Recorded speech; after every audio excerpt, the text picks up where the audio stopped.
તમારી આસપાસનો માહોલ ખરાબ થઈ જાય તો તમને નથી ગમતું, ગિલ્ટી ફીલ થાય છે, કમ્પ્લેનિંગ ફીલ થાય છે, લોકો તમને નથી સમજી રહ્યા એવું ફીલ થાય છે.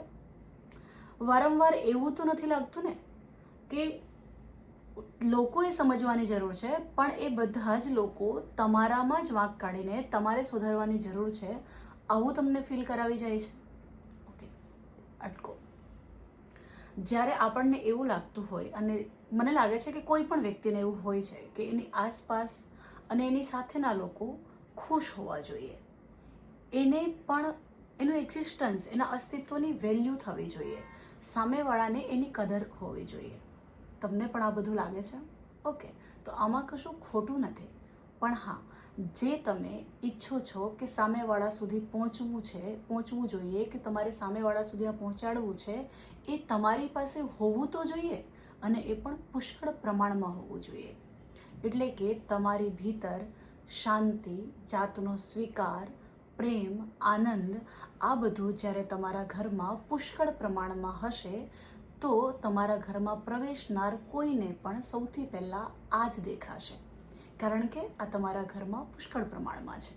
હવે આ ઘર એટલે કે જાત, પોતાની ભીતરનું મન શરીર, પોતાની અંદરની સમજ. આના માટે કરવું શું પડે?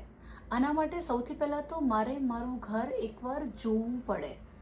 ખૂણા બધા જ ખૂણા ખાચરા મારે તપાસવા પડે, ચકાસવું પડે, મારે એની સફાઈ કરવી પડે, અને સફાઈ માટે મારે શરૂ થવું પડે. હવે આ સફાઈ એકલા હાથે નથી પણ શક્ય બનતી. ઘણીવાર આપણે બહારથી મદદ લઈએ છીએ કોઈની. મનની શરીરનું પણ એવું છે, મન શરીરનું મનનું પણ એવું છે, એ ઘરનું પણ એવું છે. એના માટે ભીતર જવું પડે. દર વખતે એ એકલા હાથે પોસિબલ નથી બનતું. થોડું ગયા પછી થાકી જઈએ છીએ. મન ફરીથી જૂના કમ્ફર્ટ ઝોનમાં જવા માટે કહે છે. એવા સમયે બે રસ્તાઓ છે. એક તો તમે કોઈ એવી વ્યક્તિ તમારી આસપાસ હોય જે વિશ્વસનીય હોય, તમારા ક્લોઝ મિત્રો, પણ એની પણ એક મર્યાદા હશે, પણ છતાંય ટેમ્પરરી આ થઈ શકે છે. તમારા થેરાપિસ્ટ કે મેન્ટોર પાસે જાઓ. જો તમને થેરાપી મોંઘી લાગે છે તો હું તમને એક સૌથી બેસ્ટ આઈડિયા બતાવું છું. વિપશ્યનાનું સેશન બુક કરો. વિપશ્યના એ તમને આ જ પ્રોસેસમાં લઈ જાય છે.